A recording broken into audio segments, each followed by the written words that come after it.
ঘুষ ছাড়াই হবে নামজারি দুইটি দারুণ উপায়ে। সময় লাগবে মাত্র 7 দিন। তো এই যে পদ্ধতি সেটি কিভাবে বাস্তবায়িত হবে, সেই দুটি দারুণ উপায় কি এবং এক্ষেত্রে ভূমি মালিকদের করণীয় কি, আজকের এই ভিডিওটিতে এই সংক্রান্ত বিষয়গুলো নিয়েই বিস্তারিত আলোচনা করব। সুপ্রিয় ভিউয়ার্স, ভিডিওটি অত্যন্ত গুরুত্বপূর্ণ, তাই প্রথম থেকে শেষ পর্যন্ত মনোযোগ সহকারে দেখতে হবে। আর দেখার পর যদি ভালো লাগে, আরো কোনো ভিডিও দেখার আগ্রহ জন্মায়, তাহলে আমাদের চ্যানেলটি সাবস্ক্রাইব করে রাখতে পারেন। আর পরবর্তীতে নতুন কোনো ভিডিওর নোটিফিকেশন পেতে সাবস্ক্রাইব বাটনের পাশের বেল আইকনটি চেপে দিয়ে রাখবেন। আসসালামু আলাইকুম সুপ্রিয় ভিউয়ার্স, নামজারি, জমা খারিজ, মিউটেশন এগুলো কিন্তু একই বিষয়। যে যেভাবেই বলুন না কেন, যখন কোনো একজন ব্যক্তি জমির মালিকানা অর্জন করে এবং জমির মালিকানা অর্জন করার পরে রাষ্ট্রীয় নিয়মকানুন মেনে সেই সকল জমির খাজনা দিতে গেলে প্রত্যেক ব্যক্তিকে নামজারি বাধ্যতামূলক করতে হবে। এই নামজারিটি কি সেটি আসলে আমাদের ক্লিয়ার হতে হবে। অনেকেই বিষয়টি সম্পর্কে অবগত নয়, অনেকে বিষয়টি বোঝে না। দেখুন, নামজারি হচ্ছে খতিয়ান সংশোধন করার একটি প্রক্রিয়া। এখন এই খতিয়ানটি তৈরি হয় ভূমি জরিপের মাধ্যমে। ভূমি জরিপ যখন চলে তখন ভূমি জরিপে সরাসরি দেখা হয় কোন ব্যক্তি জমির দখলে রয়েছে, দখলে রাখার প্রক্রিয়া অর্থাৎ জমির মালিকানা হস্তান্তর প্রক্রিয়া, এবং জমিটি কোন প্রকারে দখলে রাখা হয়েছে, অর্থাৎ জমিটি বসতভিটা কিনা, চাষবাসের জমি কিনা, ডোবা কিংবা নালা কিনা, কিংবা ওই জমিটি ব্যবসা প্রতিষ্ঠান কিংবা হাট বাজারের আওতাধীন কিনা। এখন এই প্রক্রিয়ায় সেটিকে খতিয়ানে অন্তর্ভুক্ত করে পরবর্তীতে একটি হোল্ডিং নাম্বার দেওয়া হয় এবং নকশা ম্যাপে সেটি সংযুক্ত করা হয়। এখন নকশা ম্যাপ সংযুক্ত করার মূল কারণ হচ্ছে, একটি জমি যদি 100% হয় এবং সেই জমিটি যদি বিক্রয় করা হয় কিংবা জমিটি যদি ওয়ারিশদের মধ্যে ভাগাভাগি হয়, তাহলে ওই মোট 100% থেকে যদি 10% 10% করে খন্ডে খন্ডে বিভক্ত হয়, তাহলে ওই 10% খন্ডে খন্ডে বিভক্ত করে খতিয়ান তৈরি করে দেওয়া হবে এবং তারই পরিপ্রেক্ষিতে কতটুকু খাজনা দিতে হবে কোন জমির ক্ষেত্রে এটি এই খতিয়ান দ্বারা নির্ধারণ হয়। এবং পরবর্তীতে যখন জমির মালিকানা হস্তান্তর হয়, তাৎক্ষণিক তো এই ভূমি জরিপ কার্যক্রম চলে না, যার কারণে এই ভূমি জরিপের না চলার ফলে যে খতিয়ান রয়েছে সেই খতিয়ানটাকে সংশোধন করতে হয়। জমির মালিক যিনি অর্জন করেন তার নামে খতিয়ানটি সংশোধন করতে হয়। এটিকে নামজারি, মিউটেশন, জমা খারিজের মাধ্যমে সংশোধন করা হয়, যেটিকে আমি এতক্ষণ ধরে বিস্তারিতভাবে আপনাদের সামনে উপস্থাপন করলাম। এখন এই নামজারি না করলে কি সমস্যা? নামজারি না করলে জমির মালিকানা সম্পর্কিত সমস্যা হতে পারে।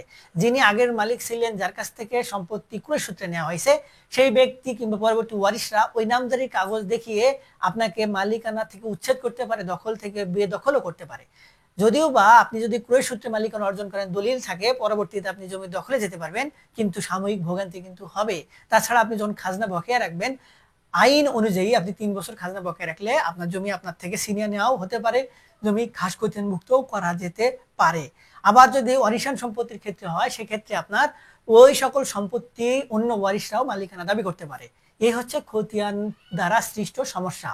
এখন এই খতিয়ান তৈরি করতে গেলে, নামজারি কিংবা মিউটেশন প্রক্রিয়া আবেদন করতে গেলে পড়তে হয় ভূমি মালিকদের সীমাহীন ভোগান্তির মধ্যে। 1177 টাকা ধাপে ধাপে নেওয়া হয়। যেমন অনলাইনে আপনি যখন একটি ফর্ম রেজিস্ট্রেশন করবেন, সেই ফর্মটি ওপেন করতে গেলে আপনাকে 20 টাকা দিয়ে তারপর ফর্মটি ওপেন করতে হবে। তারপরে সেই ফর্মটি আপনার অনলাইনে অ্যাক্টিভেশন করতে গেলে 50 টাকা ফি প্রদান করতে হবে। তারপরে নামজারির প্রক্রিয়া সম্পন্ন করার জন্য আপনার 1000 টাকা প্রদান করতে হবে। এই ধাপে ধাপে 1170 টাকার কথা বলা হলেও ভূমি অফিস এই কাজগুলো 1170 টাকায় করে না।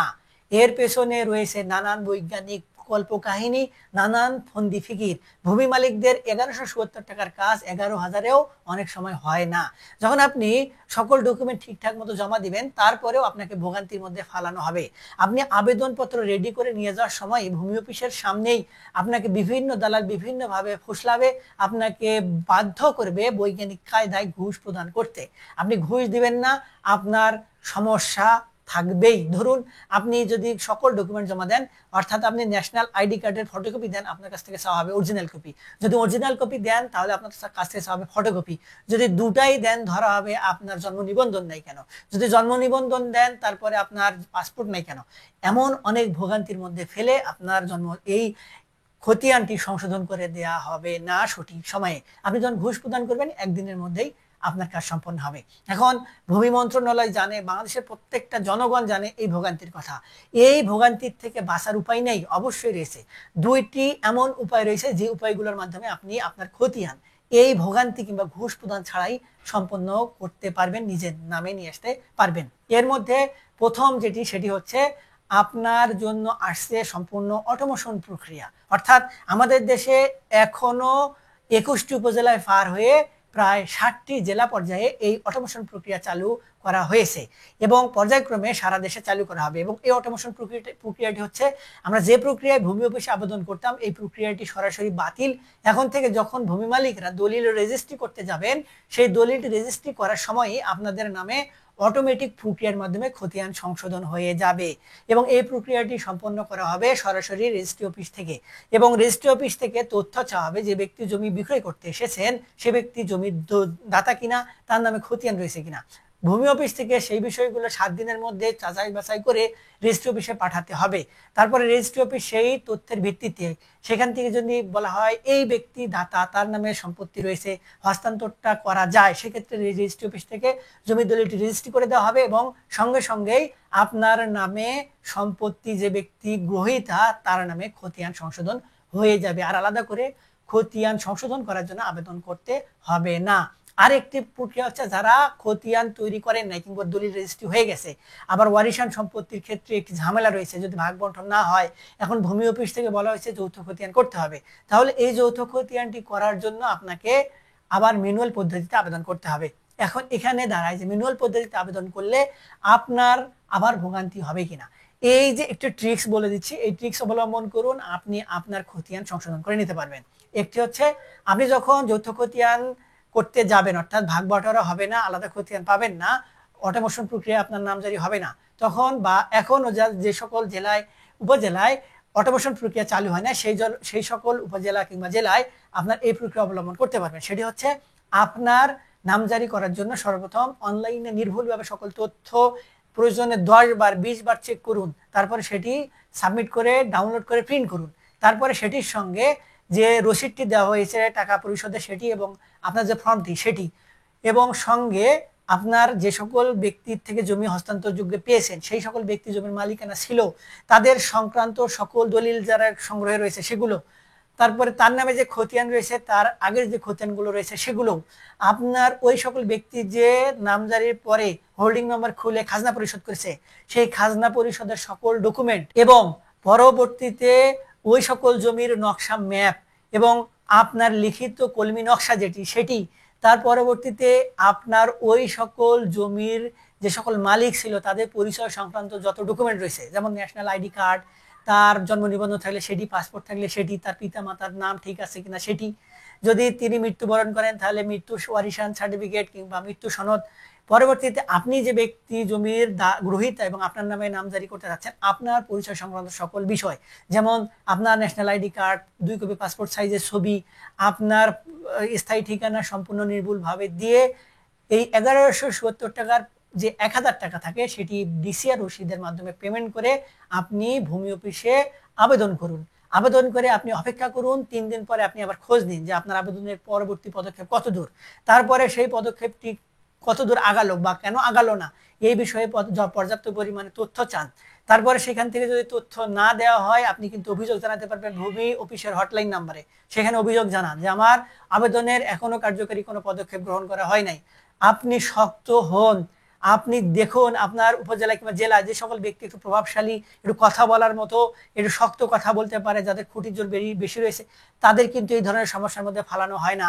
তাদের নামজারি 1170 টাকাই হয়। শুধুমাত্র আমার দেশের গরিব শ্রমিকদের সবাই চুষে খেতে চায়, কৃষকদেরকে সবাই চুষে খেতে চায়, যার কারণে তাদের নামজারিটা ঠিক মতো করা হয় না। যদিও বা বিষয়গুলো অনেক সিম্পল কিন্তু সহজে হয় না, আবার সব ক্ষেত্রে হয় না যে তা না।